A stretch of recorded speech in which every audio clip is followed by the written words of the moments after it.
Masaan takone head, ya Allah, ya Allah. Ya tapi masih nyambung sih, kan head warnanya merah ya. Ya masih nyambung, karena head warnanya merah, softtek warnanya putih, hasilnya. Sambung-sambung ke baik. Oke, ada dua cowok dan dua cewek. Kamu kalau tak kasih uang untuk beli apa? Slot, ya Allah slot. Slot, Au. Slot. Minta kau saya minta mic-nya yuk. Oke. Ya. Ya tanya namanya siapa? Nama saya Muhammad Ibrahim, biasa dipanggil. Siapa namanya? Muhammad Ibrahim. Jibril. Muhammad Ibrahim. Oh Ibrahim, dipanggil Paim. Pahim. Paim. Paim.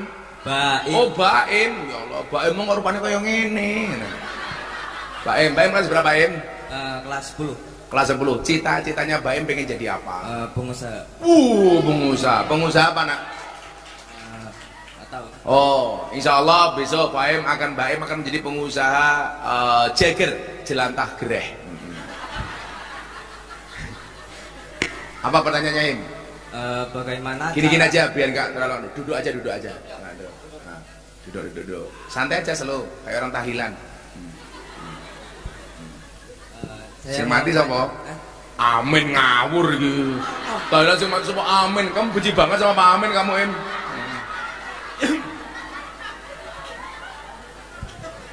Apa Im? Saya mau nanya. Ya saya mau jawab.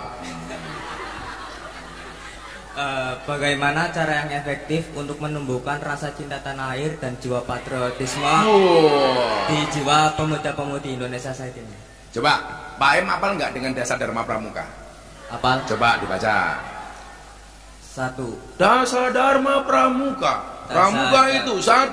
Dasar Dharma Pramuka. Yang tegas. Nah. Dasar Dharma Pramuka. Pramuka itu 1. Takwa kepada Tuhan Yang Maha Esa. 2. Cinta alam dan kasih sayang sesama manusia. 3. Patriot yang sopan dan kesatria. 4. Patuh dan suka bermusyawarah. 5. Rela menolong dan tabah. 6. Rajin, terampil dan gembira. 7. Hemat, cermat dan bersahaja. 8. Disiplin, berani dan setia. 9. Bertanggung jawab dan dapat dipercaya. 10. Suci dalam pikiran, perkataan dan perbuatan. Bila cara Pak Amin, kalau cara Pak Amin, tadi sebentar, tadi yang nomor 10 apa? Suci dalam pikiran, perkataan dan perbuatan. Kalau Pak Amin enggak, 10 tayamum. Gitu. Ya, Baim keren. Dasar Dharma Pramuka hafal. Saya seneng li, menunggu seneng.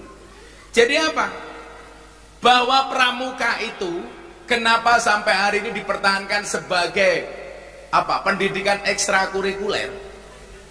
Nah kalau di sini namanya wajib. Pendidikan karakter. Ya. 10 dasar dharma itu yang melandasi kenapa kemudian Pancasila pramuka harus tetap ada. Prajamuda Karana.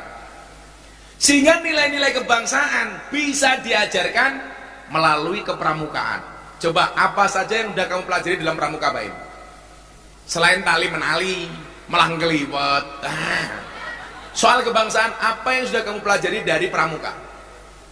Tentang ini apa ASEAN, terus sejarah pramuka di Indonesia. Jadi begini, salah satu yang perlu kita tumbuh kembangkan Pak Samsul, pintu radikalisme itu masuk melalui apa? Kebencian yang berlebih kepada para pemimpin. Maka coba ibu-ibu, adik-adik lihat postingan saya terakhir, ceramah saya di hadapan presiden 2 hari yang lalu. Bagaimana kemudian kita bersikap kepada pemimpin? Bahwa pemimpin dikritik itu boleh. Pak Samsul sebagai kepala sekolah dikritik itu boleh. Presiden juga boleh. Tapi tentunya kalau mengkritik dengan cara dan jalan yang baik. Jangan membabi buta. Nah, orang itu kalau sudah benci dengan pemimpinnya Baim, otomatis membenci produk hukumnya, membenci keputusannya, membenci kebijakannya. Maka yang terjadi apa? Akan mengurangi rasa cinta dia kepada negara. Kalau dia sudah membenci pemimpinnya, dia tidak akan lagi mau masang gambar presidennya, gambar wakil presidennya.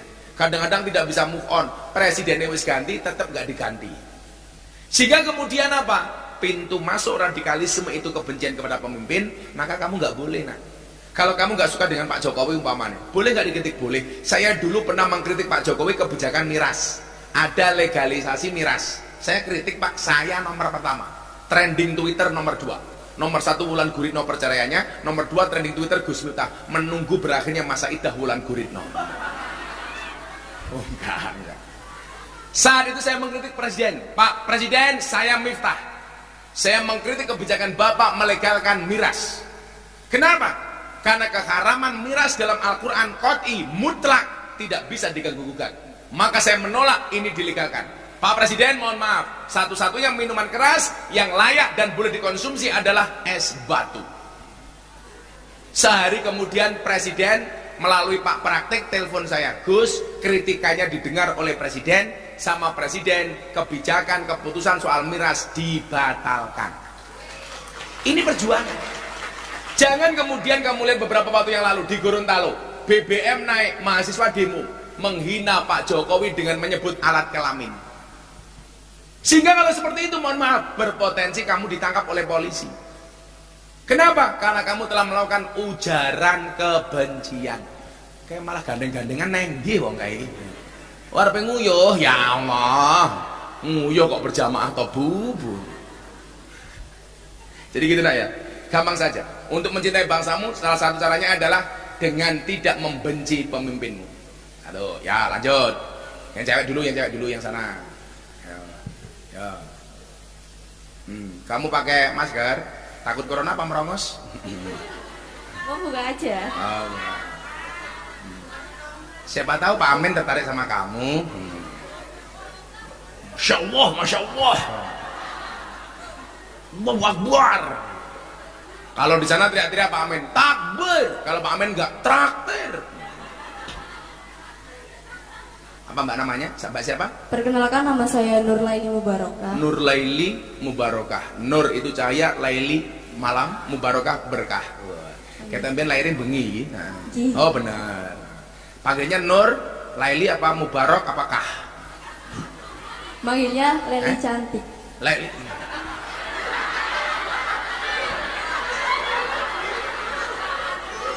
Laili cantik. Maaf, agak narsis.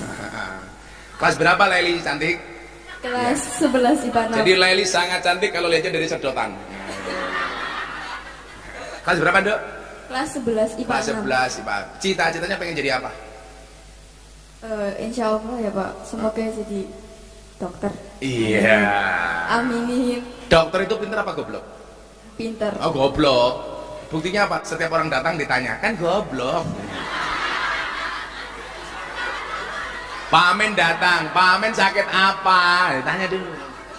Dokter itu yang pinter cuma satu, dokter hewan. Enggak pernah ditanya, langsung disuntik. Ora ono sapi teko tawari sapi kuwi lho apa? Nyah.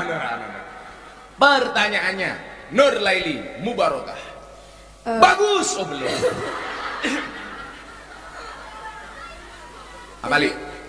Kenapa radikalisme itu selalu dikaitkan dengan agama Islam, dan kenapa target radikalisme itu selalu pelajar di sekolah maupun mahasiswa gitu Pak? Oke, bagus banget ini pertanyaannya. Tepuk tangan untuk Nur Laili.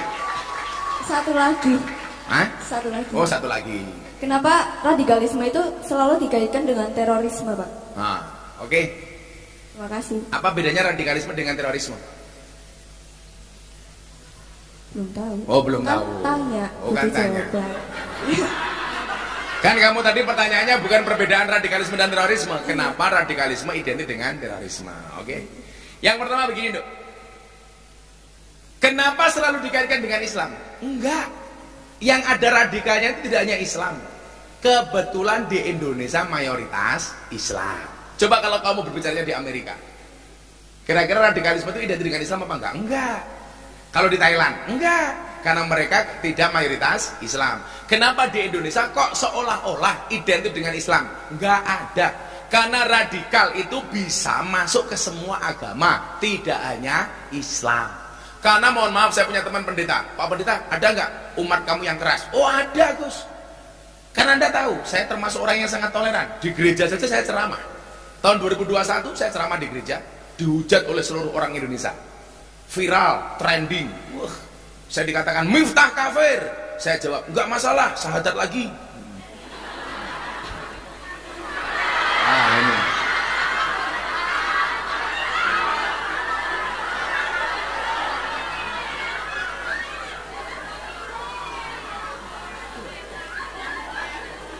Yang perlu saya sampaikan apa? Ini bukan acara keagamaan, tapi peresmian gereja. Peresmian gereja. Bisa ditampilkan puisinya enggak? Oh, enggak ada. Jadi terakhir saya puisi tentang keberagaman. Waktu itu saya diundang di gereja Jakarta Utara. Trending Twitter bisa 2 minggu satu-satunya ini. Rame waktu. Tapi gara-gara ini, adik-adik tahu? Gara-gara saya ceramah ini tadi, saya mendapatkan undangan untuk berbicara toleransi dan beragama yang indah oleh wali kota Los Angeles, Amerika Serikat. Jadi kenapa pertanyaannya orang Amerika kok ngundang saya ngomong toleransi? Berarti radikalisme itu tidak hanya umat Islam, tapi juga orang non-Islam. Nah, biasanya kalau pola-pola radikalis yang digunakan tidak mencapai target, maka kemudian mereka lebih keras lagi, masuklah ke wilayah terorisme. Kalau radikalisme itu hanya sekedar pemikiran, hanya sekedar sikap, hanya sekedar kebijakan dan sebagainya, ketika kemudian merasa tidak didengarkan oleh pemerintah, kemudian keinginannya tidak tercapai, maka mereka pintu masuk menjadi seorang teroris. Kenapa? Karena kepentingannya merasa tidak diakomodir. Jadi maka kenapa kita tidak boleh radikal? Karena radikal itu merupakan pintu masuk terorisme. Lah saya berjuang. Kebetulan kampung saya itu 60% Katolik. Saya kemarin ulang tahun pondok 3 hari 3 malam. Malam Sabtu saya bikin kajian kebangsaan kayak begini. Saya undang Mas Denny Caknan, kebetulan sama santri saya, sama Mbak Yeni Inka Bian Gindas. Itu panitianya orang-orang Katolik. Pak Samsul tahu, parkir saja Pak. Teman-teman saya Katolik dan orang kampung untuk salah satu kajian saya 150 juta. Saking banyaknya yang datang. Dan luar biasanya Pak, saya bikin kajian kebangsaan itu di lapangan depan gereja. Jadi selatan saya itu pendeta, utara saya kuburan. Jadi subhanallah, saya tidak pernah bertengkar dengan tetangga utara saya, kuburan. Kuburan. Lah, maka kemarin ketika saya dituduh intervensi agamanya Farel Prayoga, tak guyu. Sekarang siapa yang kemudian dai yang paling gencar ngomong soal wawasan kebangsaan dan toleransi? Saya Pak. Kasusnya Farel itu datang sebagai bintang tamu di pengajian saya. Dia, nak kamu bisa sholawat? Bisa Gus. Dia sholawatan. Terus saya tanya, nak kamu bisa ngaji apa enggak? Enggak bisa. Loh, kok kamu nggak bisa ngaji? Harusnya kamu bisa belajar ngaji dong, udah usia 12 tahun. Setelah dia nyanyi ojo dibanding-banding ke, panitia nulis secara kertas, Gus Miftah mohon maaf Farel non-Islam. Karena dijawab Farel non-Islam, saya bilang, oh Farel saya minta maaf. Kemudian dia saya nasihati, Farel apapun agamamu, tolong jadilah hamba yang taat. Saya kurang apa Bu? Jadilah hamba yang taat apapun agamamu. Menjadi aneh ketika saya tanya, Farel agama kamu apa? Dijawab privasi. Kemudian jawaban privasi ini dianggap wow oleh beberapa politikus. Farel keren, bahwa agama itu privasi, nggak boleh diintervensi. Saya bilang, kalau bagi orang agama itu privasi, saya tidak. Itulah alasan kenapa kolom dalam KTP ada kolom agama. Kalau memang agama itu privasi, KTP nggak usah ada kolom agamanya. Betul Bu? Loh, logika berpikirnya kan begitu. Kalau memang agama itu dianggap privasi, untuk apa dicantumkan kolom agama dalam KTP? Bagi saya agama itu bukan privasi, ibadah itulah privasi. Sejak kapan negara ini bermasalah dengan agama? Nggak ada. Toh negara kita Pancasila pasal pertama apa? Ketuhanan yang maha. Semua agama punya kesempatan yang sama untuk menjalankan ibadahnya. Betul Pak Samsul? Kenapa dianggap privasi? Makanya dulu ada usulan kolom agama dalam KTP dihapus. Saya menolak. Kalau saya terjadi kecelakaan di depan sekolah, dilihat nama Miftah agama Islam, kondelah saya mati, maka Pak Samsul secara otomatis melihat KTP saya Islam, bagaimana ngopeni jenazah saya dalam keadaan Islam. Dilihat dari apanya, Le? KTP-nya. Makanya saya nggak setuju. Maka kalau kolom agama dalam KTP dihapus, saya nggak setuju. Tapi kalau yang dihapus kolom kawin atau belum kawin, saya setuju. Setuju ibu-ibu? Setuju? Iya. Yes. Begitu deh ya. Jadi kenapa kemudian radikalisme harus kita bendung? Karena kalau kebablasan arahnya kepada cara-cara teroris. Oke, lanjut. Naik. Mas siapa namanya? Ini dulu Masnya. Mas Putra, Pak. Kayak ini Mas Putra. Putra siapa namanya? Namanya Nur Wahid Haji Saputra. Begini ngomong apa kamu tolele? Pelan-pelan, pitch control. Nama Nur Wahid Haji Saputra. Nur Wahid Haji Saputra. Panggilannya Putra. Si ngomong kue putri sopo? Kelas berapa Putra? Kelas 10, Pak. Kelas 10 kan. Cita-citanya? Cita-cita menjadi chef atau aktor, Pak. Chef. Wah, kayaknya chef. Nggodok banyu gosong. Aktor apa? Kalau aktor apa? Aktor film, Pak. Oh, aktor film. Film porno gitu ya? Enggak, Pak.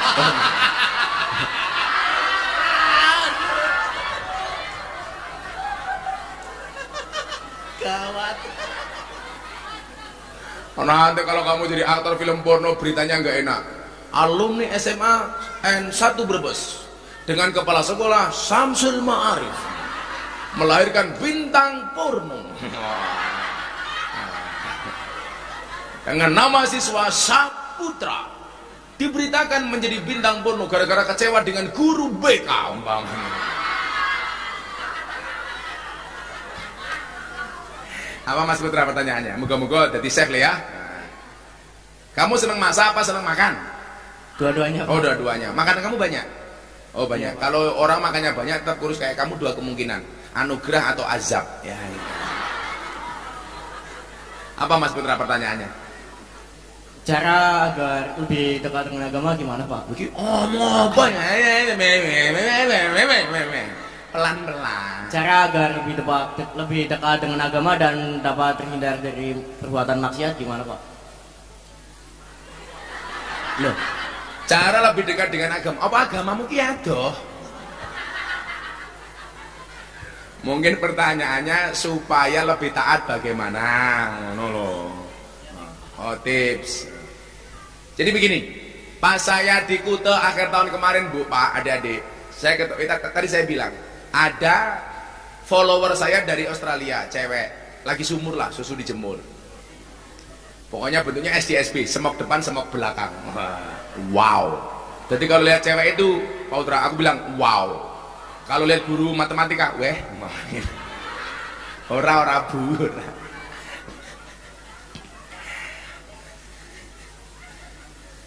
Nah, saat itu ada pertanyaan begini, Saputra, Gus, I will to ask you.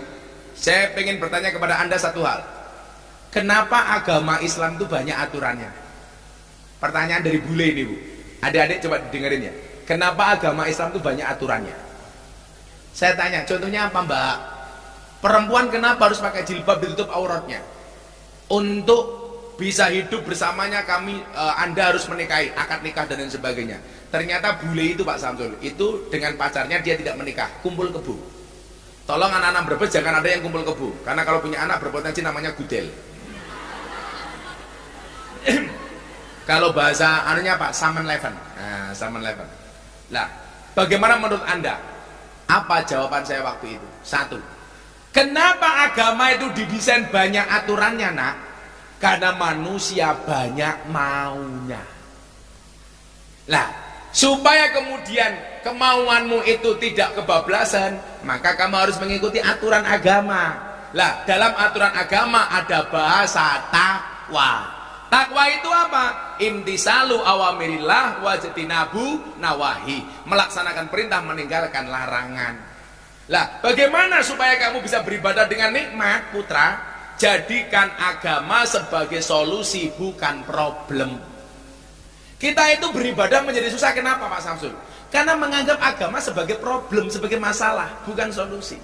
Nabi Muhammad itu kalau dia sakit, solusinya sholat. Coba kalau kita sakit solusinya tidur. Denger adzan susah. Pak Samsul baru ngantor denger adzan dhuwur. Allahu Akbar, Allahu Akbar. Apa jawabannya Pak Samsul? Adzan menang. Jadi sederhana saja, Faudra. Kalau kamu pengen taat, jadikan agama sebagai solusi, bukan problem, bukan masalah. Yuk, yang keempat. Bu anak-anak band suruh kesini, siap-siap nyanyi. Anak-anak band mana anak-anak band? Ayo. Motif musik. Apa namanya? Motif. Oh, modus music. Ayo, yang keempat. Maskernya buka. Rambutnya ya Allah. Ini rambut apa kawul ini? Rambutnya panjang itu boleh, tapi yang rapi kayak Gus Miftah begini.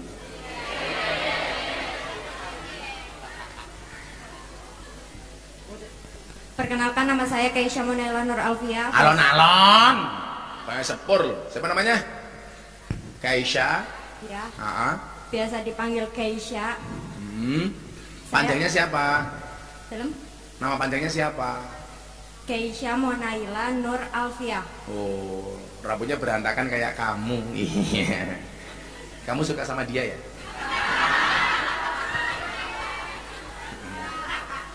Kayaknya tadi namanya siapa? Baim. Baim sama Kaisa kayaknya beda pemikiran deh. Baim mikir Kaisa, Kaisa mikir Saputra. Iya. Kaisa, kamu kelas berapa, Nduk? Kelas 10 Kak. Kelas 10. Satu kelas. Sama siapa? Bertiga. Oh, bertiga sama ini. Oh, oke. Oh, sama Baim. Cie cie. Cintaku bersemi di 10K. Jadi kalau si Kaisa bilang, andai kan aku buah Baim, kamu codotnya. Cita-citanya Kaisa pengen jadi apa, Nak? Mau jadi dokter. Oh, dokter juga. Dokter spesialis apa? Kalau itu masih bingung. Oh, masih bingung. Tapi pengennya jadi psikiater. Loh, dokter apa psikiater? Dokter psikiater. Oh, dokter spesialis jiwa. Pasienmu Baim gitu.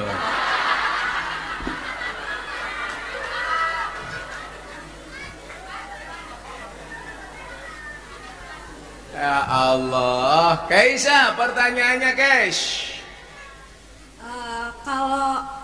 Kalau lagi haid boleh nggak setoran ayat gitu?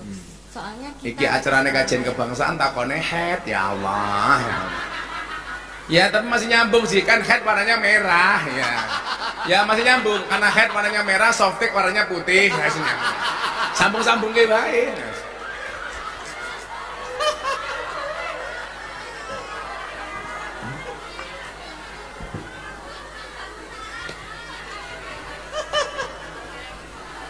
Berarti nanti langsung dia bilang nyambung juga ya. Kenapa dia tanya head? Kan dia nyanyi di sana tempat lahir beta.